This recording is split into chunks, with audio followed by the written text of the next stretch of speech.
Kevin Costner is not only just an iconic actor, he is a full-blown icon. These are the best moments of Kevin Costner. Starting off, this is when he had to share a story with George Bush. Amazing day, and now I'm about to go home, and he goes, "You want to go to the White House?" And I said, yeah.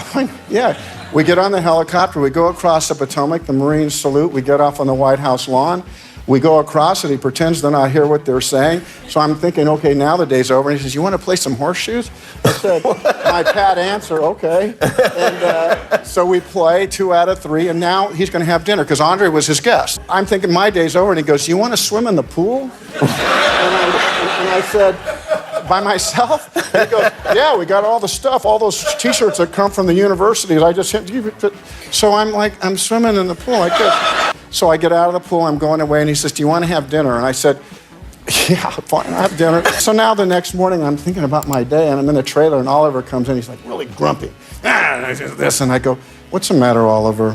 And he goes, "You know, I went over to the White House, and they gave me the B tour, not even the A tour. The B tour." He's always upset about something. He gave me the B tour. He says, "I didn't even get to see the pool because there was somebody in it." Thin ridge line, careful not to fall or to make any noise that would bring him or my mother back into the room. The stakes were high. It wouldn't be too much to say that they were life and death. I was stalking my poor dog below me. He was unaware that he was the enemy and that I was about to pounce. He was a terrier, and his fierce growl, once it started, would bring my parents running. And we would roll back and forth like that bad Western, and I would continue to stab him. It was a mighty battle that I managed to never lose, and my parents warned me, my dad specifically, that he was going to bite me and that they wouldn't blame him if he did. My father was from the panhandle of Oklahoma.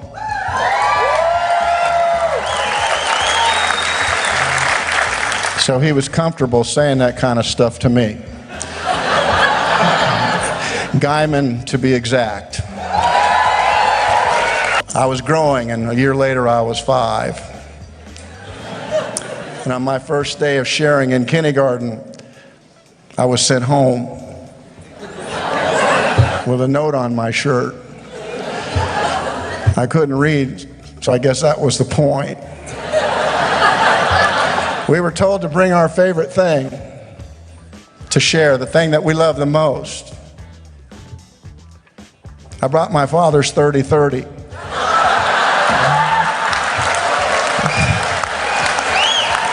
And now Kevin explains one of his funny moments behind the scenes. We're out in the country, and he goes, "You want to go hunt for some mushrooms?"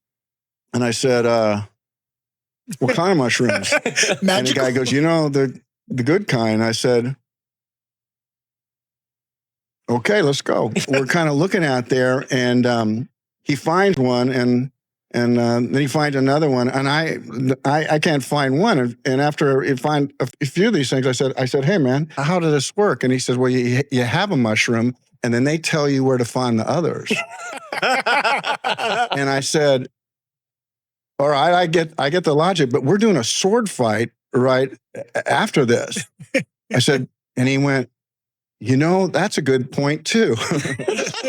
So I didn't hurt anybody. And now he explains how much money he's still making every day from his movies. Talk about Europe a little bit.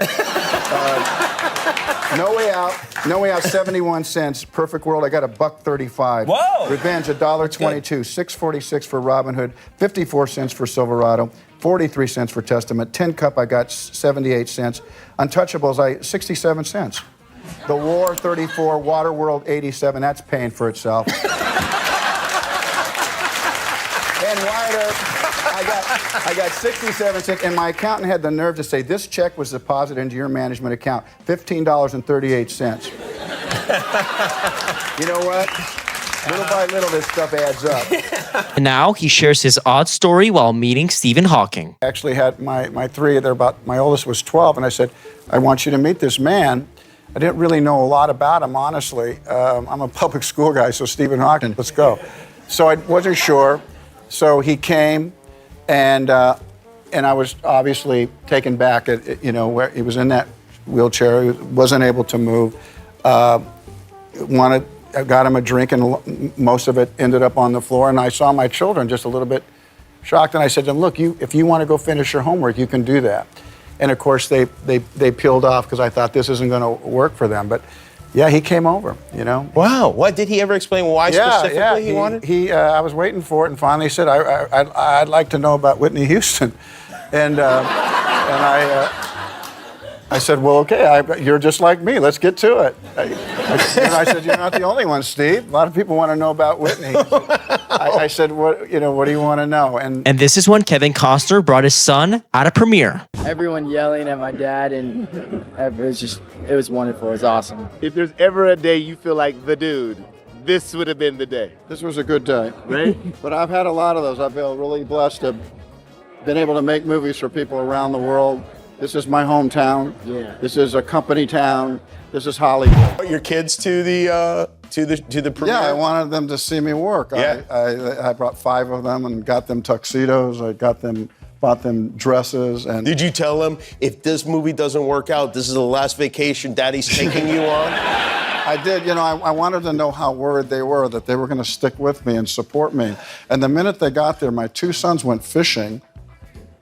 Got a boat, went fishing. My 3 daughters ended up on a boat and said they would see me around 3 or 4 o'clock, me working, and then made a call, and they were drinking drinks at this point.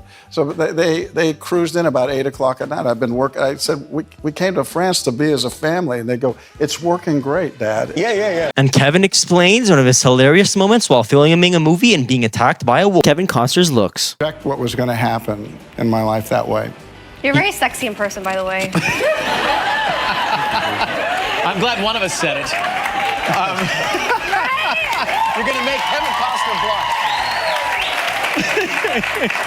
But I know you have like 7 kids, and you know what I mean. I'm just saying. I have all the stuff, so Yeah, you have a lot of things safe going to say on. I know what I'm doing. Not doing that. We're going to be over here at the desk. So we go, fine. So we go over to the desk. Now, you're going to rehearse again. Camera probably can't find me for quite a minute. So I go to the desk, and I start to do this scene again, and all of a sudden, something in me, the same voice that was in me that said, go be an actor, said, you know what? It's over here. And now Kevin Costner explains one of his first gigs. I'm really not acting because I thought, you know, I would make sure that the limo driver wasn't really watching. So Correct. In the middle of the scene, I looked up at the camera and I just off the camera, and I said, what's your name? And I could hear the director in the camera go, who's he talking to? And then I said, Bill, why don't you put the thing up? And then I went back to kissing her and, and unzipping and stuff. And the scene was all over, and he yelled, cut, and he said, what were you doing? And I said, I just thought that's what you would do. Happen. And they later on, like 2 months later, went back and shot the limo guy. Oh, did they? Just responding to the thing that I had done, and it cut in perfectly. While speaking with James Gordon, Kevin Costner explains why he wants to take his time while filming movies. That's what you have to do if you want to get a good part, I guess. That's not true. Come on. Well, it was a movie that wasn't going to get made, and Rob Marshall couldn't turn his back on you, right? When I read this movie, I thought, I have to make this movie. I have to say these words. And it was such a good speech in the end, I thought to myself, I'm the only person that can actually screw this up, too. I lost sleep thinking that I wouldn't do that right. It was important to me. That you would not get it. That I would somehow not serve it, and that was important to me. With him, and some girl was trying to get my attention, like looking over, and finally I'm kind of done with him, and I think, well, I'll stroll over and see what she really wants. So I did. I walked, and she was behind the ribbon, and I got really close to her, and I said, yeah, and she goes, could you get me Sean's autograph? And I went like, I felt like I had a cigarette hanging out of my mouth like this. I said, yeah, of course I could do that. And now Kevin Costner explains why he doesn't need a body double. I'm not really aware of the danger at all of anything. It's like, when I cast Whitney, did you know she was African American? Yes. I saw that. And these are just hilarious. I mean, maybe it's because I'm older now, but I used to look at that age as being really old. Yeah, ancient. And now that I'm that age, I'm 47, and I think I don't. We're just living a lie, Ellen. We're just living a lie. Yeah. We're in complete denial. We're just really old. Yeah. We want to race you. This could only end where, you know, you never had to say anything. You were so beautiful. And now he shares his love with dogs. Tell me who this guy Oh, is? geez. Yeah, I got a buddy. His name's Bob. You named the dog Bob? Yeah. Yeah, Bob's a good name for a dog. Yeah, when I'm angry with him, it's Bob. Oh, yeah. It's Bobby when he's okay.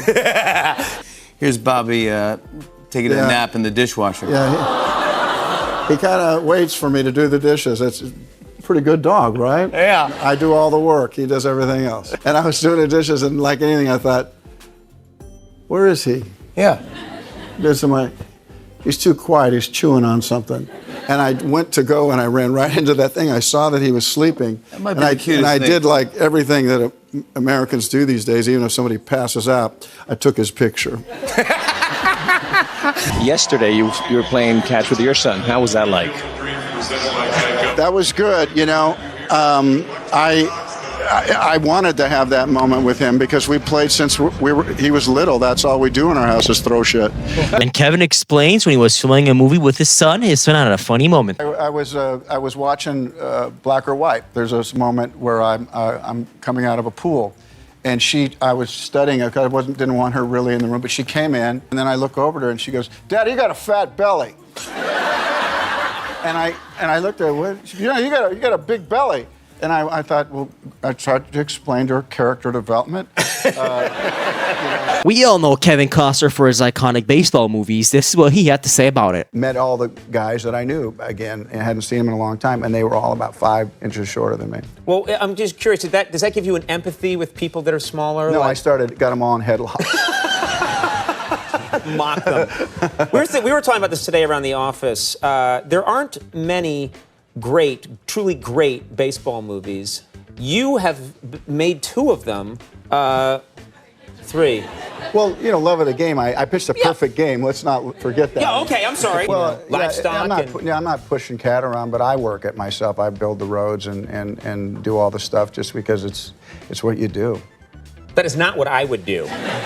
I'd pick up the phone and get someone to build a road. You do it well, I bathed in heavy cream and looked out a window. You do it if you're with me, because I'd knock on you and say, "Conan, come on, we're up. We're going." Not now, Kevin. I'm sleeping. Come on, you. I was up late watching videos. I understand. How did you get your first job? Well, you know, I actually didn't get my first job. I had to go into stage acting. I was a stage manager, so I thought, you know, I wasn't smart enough to be a bartender. I couldn't make change. I never liked when they gave you $1 plus 8 cents. I'd go, that negative numbers was hard for me. So, you know, I thought, well, I'll take out trash. That's what I'll do, as long as it's movie trash. And so that's how I started. I was a stage manager. Really? And now he says, well, he would feed his kids. We're both in the car. We get their packs on, away they go. Chris is great about what they get to eat, because if it was me, they'd have chocolate. You know, they'd have what's simple, you know. Put some ribs in there. Chris goes, no, that's not how we're going to do it. It struck you this time. Why do you want to make it now? Well, I thought I might have a hard time getting over that fence, too, and chasing those criminals on feet. The body of work there's that. There's that. There's that. Just a wonderful body of work. Okay. No, seriously. I guess that body of work. Then we start putting clothes on you, black or white, and I'm going to let you explain what the movie is about. Well, you know, that's simple, because I usually make 3-hour movies, so now I got about 6 seconds to tell this. And from his breakout as Elliot Ness in The Untouchables to sweeping the Oscars with Dances with Wolves, Costner has always played by his own rules. He spent decades turning projects like Yellowstone and his massive Horizon film series into cultural phenomena, proving that Hollywood longevity is about taking big risks. With an estimated net worth of $200 million, he's not just collecting paychecks, he's investing in massive real estate compounds and environmental tech. He's the guy who built the house, directed the movie, and then bought the land around it. The man isn't slowing down, he's just moving on to the next frontier. If you've enjoyed this video and want to see more, feel free to visit our homepage, like, subscribe, and see our playlists. Thanks for watching.